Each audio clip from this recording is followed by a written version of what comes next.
student, Assalamu alaikum. This is Laiba Tariq, your biology instructor from tutorial.pk. Today we are doing your chapter 4, that is the cell. Let's start. अगर मैं cell की definition की बात करूं तो cell ये वो स्ट्रक्चर होता है जो कि किसी भी लिविंग थिंग का बेसिक पार्ट या बेसिक यूनिट है। यानी अगर मैं किसी भी ऑर्गेनिज्म को ब्रेक करूं या किसी भी लिविंग थिंग को तोड़ूं, चाहे वो बैक्टीरिया हो, चाहे वो एलिफेंट हो या चाहे वो व्हेल हो, उन सब में हमें एक ही चीज मिलेगी, दैट इज द सेल। अब कभी आपने बिल्डिंग को देखा है, चाहे वो बिल्डिंग सेंटोरस की बिल्डिंग हो या चाहे वो शाही किले की बिल्डिंग हो, हर बिल्डिंग ब्रिक से क्रिएट होती है। बिल्कुल इसी तरह अगर आप अपने आसपास रहने वाले जानवरों को देखें, प्लांट्स को देखें, तो आप रियलाइज करेंगे कि ये सारी चीजें सेल्स से क्रिएट हुई हुई हैं। तो ये सेल्स कैसे आए? क्या अभी आप इस टाइम सेल्स को देख सकते हैं? विच मीन्स कि सेल्स की डिस्कवरी कनेक्टेड है with the invention of the microscope. जब पहली माइक्रोस्कोप दुनिया में इन्वेंट हुई थी, उसके बाद ही सेल को की आइडेंटिफिकेशन, उसकी डिस्कवरी और उसके ऑर्गेनेल्स की स्टडी स्टार्ट हुई थी।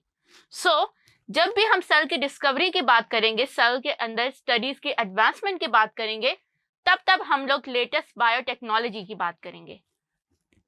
तो हम स्टार्ट करते हैं सबसे पहले टाइम पीरियड में जहां पे सेल डिस्कवर हुआ था, और वो टाइम पीरियड था 1665 का। 1665 में रॉबर्ट हुक ने पहला सेल डिस्कवर किया था। उसने सेल डिस्कवर किया था by using his compound microscope. I am sure आप सब ने इस कंपाउंड माइक्रोस्कोप का जो है वो स्ट्रक्चर देखा होगा अपनी बुक्स में, लेकिन हम थोड़ा सा इसे देखते हैं कि किस तरह से उसने स्टडी किया था, किस तरह से ये माइक्रोस्कोप जो था वो यूज की थी। अगर आप यहाँ पे देखो तो यहाँ पे ऑयल रिजर्व है जो कि फ्लेम को बर्न कर रहा था, और ये फ्लेम उसका लाइट सोर्स थी। फिर उसने वाटर ग्लास से उस फ्लेम को मैग्नीफाई किया और फर्दर मैग्नीफाई किया ग्लास लेंस से, और ये सारी लाइट जो थी ये इस स्पेसिमेन पे पड़ती थी जो उसने रखा हुआ था। एंड देन वो अपने इस आई पीस के थ्रू इस स्पेसिमेन को ऑब्जर्व कर रहा था। अब ये जो माइक्रोस्कोप थी ये आपकी बिल्कुल इस तरह से नहीं थी, इसमें रॉबर्ट हुक ने अपने हिसाब से कस्टमाइजेशन की थी और इस तरह के माइक्रोस्कोप इन्वेंट की थी। जब उसने इस माइक्रोस्कोप में देखा तो उसने देखा कि जो सेल्स हैं, जो कॉर्क है, कॉर्क कहते हैं कि आपकी जो दरख्त की बार्क होती है उसका जो आउटर मोस्ट पीस होता है उसको हम लोग कॉर्क कहते हैं। जब उसने कॉर्क को ऑब्जर्व किया तो ही केम टू नो कि जो कॉर्क है वो इस तरह से हनीकॉम्ब की जो है वो स्ट्रक्चर को शो कर रहा है, और ये स्ट्रक्चर उसे रिमाइंड करवाया था मॉन्क के सेल्स को। मॉन्क उन लोगों को कहते हैं जो कि क्रिश्चियनिटी के अंदर जो है वो इबादत करते हैं, और उनके छोटे छोटे रूम्स को उस टाइम पे सेल्स कहा जाता था। सो दैट्स व्हाई उसने यहाँ से जो ये नाम था वो पिक किया और इन कंपार्टमेंट्स को सेल का नेम दिया। फिर रॉबर्ट हुक के बाद 1700 के अंदर कोई भी सेल के बारे में कोई डिस्कवरी या फर्दर इन्वेस्टिगेशन या स्टडीज नहीं हुई थी, लेकिन 1805 के अंदर लॉरेंस ओकन जो जर्मन साइंटिस्ट था, उन्होंने इस बात पे बिलीव किया था कि जितने भी लिविंग ऑर्गेनिजम्स हैं वो इसी तरह के एम्प्टी वेसिकल्स और सेल्स से क्रिएट हुई हैं। बिल्कुल इसी तरह फिर 1809 के अंदर जीन बैप्टिस्ट डी लामार्क ने एक्सप्रेस किया था यही चीज कि सारे लिविंग ऑर्गेनिजम्स इन्हीं सेल्स से क्रिएट हुए हैं। यहाँ पे आपने याद रखना है कि लामार्क वही बंदा था जिसने एवोल्यूशन की टर्म पहली बार दुनिया में कॉइन की थी। देन 1831 के अंदर रॉबर्ट ब्राउन जो था, उन्होंने प्रेजेंस शो की थी न्यूक्लियस की सेल के अंदर, और यहाँ पे रॉबर्ट हुक का जो कॉन्सेप्ट था कि सेल जो है वो अंदर से एम्प्टी होता है, वो चीज जो थी वो खत्म हो गई थी, क्योंकि रॉबर्ट ब्राउन की डिस्कवरी ने इस चीज को शो किया था कि cell is not empty from the inside, बल्कि उसके अंदर कुछ सेलुलर कंपोनेंट्स मौजूद होते हैं। फिर जर्मन जियोलॉजिस्ट थियोडोर शॉन ने 1839 के अंदर जब सारे एनिमल्स को स्टडी किया तो ही केम टू नो कि सारे एनिमल्स भी जो है वो सेल से क्रिएट हुए हैं, चाहे वो कैट हो, डॉग हो, डियर हो, इररिस्पेक्टिव के वो कौन सा ऑर्गेनिज्म है, सारे ऑर्गेनिजम्स जो है वो सेल से क्रिएट हुए हैं। और देन 1838 के अंदर ही जर्मन बॉटनिस्ट श्लाइडर ने इस चीज को स्टडी किया कि जितने भी प्लांट्स की स्पीशीज हैं वो तमाम भी जो है वो सेल से क्रिएट हुई हैं। तो श्लाइडर और शॉन ने जो था ये अपनी डिस्कवरीज को आपस में डिस्कस किया, एंड देन दे रियलाइज कि चाहे प्लांट्स हो या चाहे एनिमल्स हो, वो तमाम जो है वो सेल से क्रिएट हुए हैं। सो दैट्स व्हाई इन्होंने जो था वो फिर सेल थ्योरी के ऊपर काम करना स्टार्ट किया।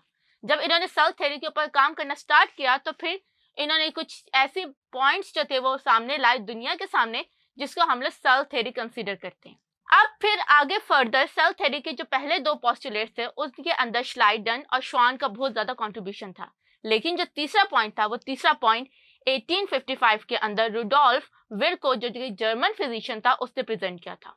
उसके अकॉर्डिंग के जो नए सेल्स थे वो पुराने सेल्स से ऑरिजिनेट होते हैं। विर्को वाज द फर्स्ट साइंटिस्ट जिन्होंने ये कॉन्सेप्ट दिया था। उनसे पहले जो साइंटिस्ट थे वो इस बात पे कंफ्यूज थे कि ये जो सेल्स होते हैं ये कैसे क्रिएट होते हैं। अकॉर्डिंग टू थियोडोर जो सेल्स होते थे ये आपके जो है खुद ही पॉप अप हो जाते हैं, जैसे एक न्यू मॉलिक्यूल क्रिएट होता है, बिल्कुल इसी तरह सेल्स क्रिएट होते हैं। जबकि विर्को ने इस बात को गलत साबित किया और उसने इस चीज को प्रूव किया था कि जो नए सेल्स बनते हैं वो पुराने सेल्स से ही ऑरिजिनेट होते हैं। फिर विर्को के इस बात को फर्दर लुइस पास्टर ने 1863 के अंदर एक्सपेरिमेंटल प्रूफ के जरिए जो था वो साबित कर दिया था। Louis Pasteur is famous for his bacterial study.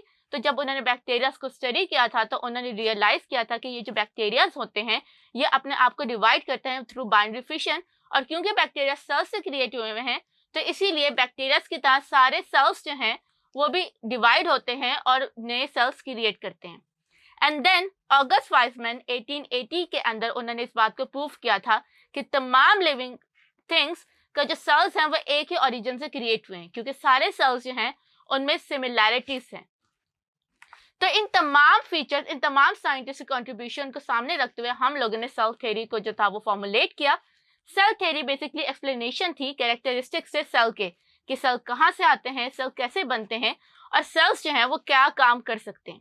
तो इसका जो पहला पॉइंट था वो ये था कि तमाम ऑर्गेनिजम्स, चाहे वो प्लांट्स हों, एनिमल्स हों या बैक्टीरिया हों, वो तमाम सेल्स से क्रिएट होते हैं और ये तमाम सेल्स पुराने सेल्स से जो होता है वो ऑरिजिनेट होते हैं, यानी कि नए सेल्स पुराने सेल्स से क्रिएट होते हैं। फर्दरमोर तमाम लिविंग ऑर्गेनिजम्स जो हैं वो सेल से क्रिएट हैं। इट मीन्स कि जो जिंदगी का बेसिस है, जो जिंदगी का यूनिट है वो सेल है। अगर आप जिंदगी से सेल निकाल देंगे तो लिविंग थिंग्स जो हैं वो एग्जिस्ट नहीं कर सकते। अब जो सेल थ्योरी है इसको हम लोग क्लासिकल सेल थ्योरी कहते हैं। यहाँ पे आपने ये बात अपने माइंड में रखनी है कि जो क्लासिकल सेल थ्योरी थी वह इन 3 पोस्टुलेट पे। फिर आगे जब फर्दर जो था वो एडवांसमेंट हुई, फर्दर साइंटिस्ट ने जो था वो सेल्स को स्टडी किया, तो उन्होंने इस थ्योरी के अंदर न्यू पोस्टुलेट्स जो थे वो ऐड किए, जिसमें डीएनए के बारे में था, जिसमें सेल ऑर्गेनेलिस के बारे में था। लेकिन हम लोग उनको जो है वो सेल थ्योरी में क्यों नहीं रखते, क्योंकि ये वाली जो सेल थ्योरी जो कि हम लोगों की बुक में गिवन है ये क्लासिकल सेल थ्योरी है, यानी कि ये सबसे पहली एक्सप्लेनेशन थी सेल के बारे में। तो इसके साथ ही हम लोग जो है वो इस टॉपिक को एंड करते हैं और हम लोगों ने इस टॉपिक के अंदर सेल्स के बारे में पढ़ा और ये देखा कि सेल थ्योरी या सेल के बारे में आइडेंटिफिकेशन और डिस्कवरी के अंदर कितने साइंटिस्ट ने अपना रोल प्ले किया।